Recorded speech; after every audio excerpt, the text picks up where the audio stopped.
You can never replace me. Well, too bad because Laura Mercier discontinued you, so I have to replace you. Ah!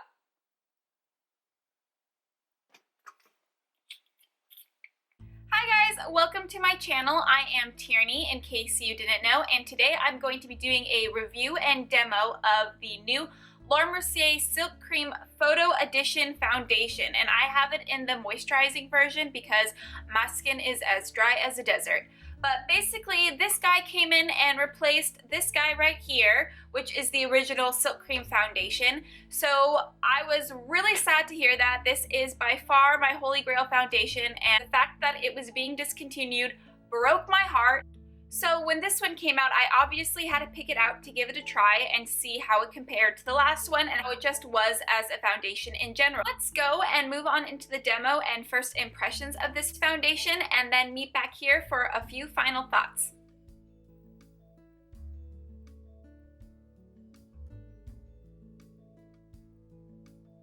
So I'm going to use the brush to apply to this half of my face and the sponge to apply to this half of my face. And yeah, so I am in the color, well, I picked up the color Ivory. Hopefully it is a good mix. I like my foundation to kind of have a yellow undertone because I do have redness in my skin, and I find that it helps cancel that out. And I'm quickly going to get really close up to the camera so you guys can see what I really want a foundation to cover up. So as you can see, I do have some redness from acne scarring, and along my chin I do have some little bumps, and again with the redness. I also have some redness around my eyes and on my forehead, and basically I also just have really, really dry skin.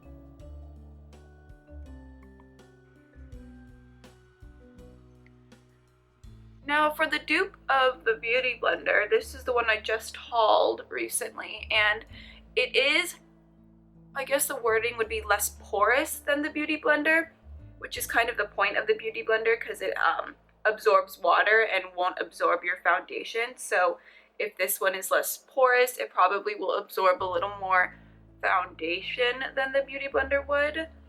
But I do really like how it applies. I'm going to go in with the other side here.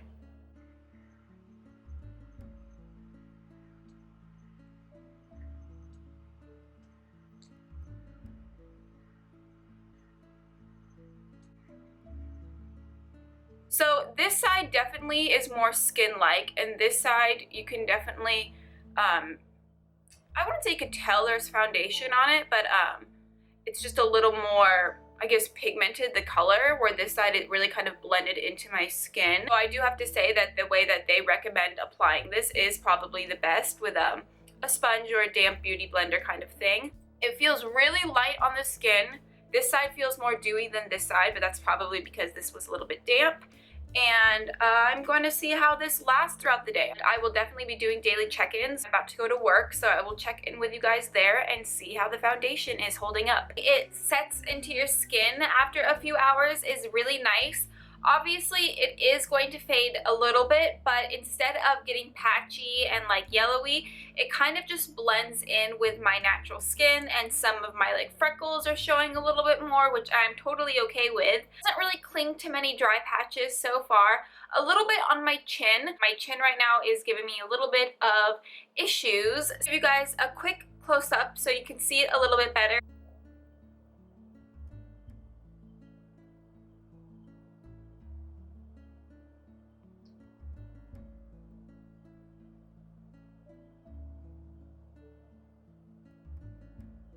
It did fade a little bit throughout the day. As you can see here, it's not completely flawless like it was when I first put it on, but it faded very evenly, which is what is extremely important for me. And I would feel comfortable not ever being able to touch it up. Like, it still looks pretty good, and I'm very pleased with it.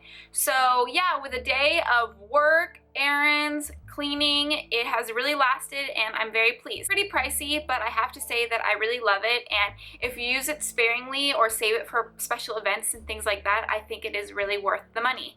So yeah, I'm gonna do one last close-up, and then I'm going to go wash my face and get in bed.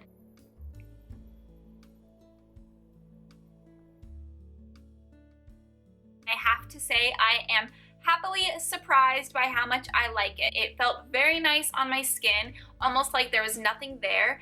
At first, it did have a very luminous finish to it, and I really enjoyed that. Throughout the day, it did kind of fade to more of a matte finish, but another thing that I did like about it fading throughout the day was it didn't get splotchy or oxidized wrong. It just really blended more into my skin, and it allowed my freckles and other things to kind of pop out, which I was totally fine with. It wasn't anything that I didn't want to pop out. I did find it to get a little bit drying around my chin. I really wanted to give this foundation a true try, so I did not put on a primer, I did not put on a moisturizer, and to be honest, I didn't even put much foundation on. And I just wanted to see how a very thin coat would last, because realistically, this sucker is really expensive and you don't want it to run out really quickly. So I wanted to do a really thin layer and see how I liked it. And I have to say, even throughout the day, I kept catching myself looking in mirrors thinking like, oh my god, this really looks like your skin, and it really looks good. So if you are looking for a higher end foundation that you want to try, I really suggest the Laura Mercier Photo Finish Silk Creme Foundation. Is it Photo Finish or Photo Edition? Photo Edition, my bad.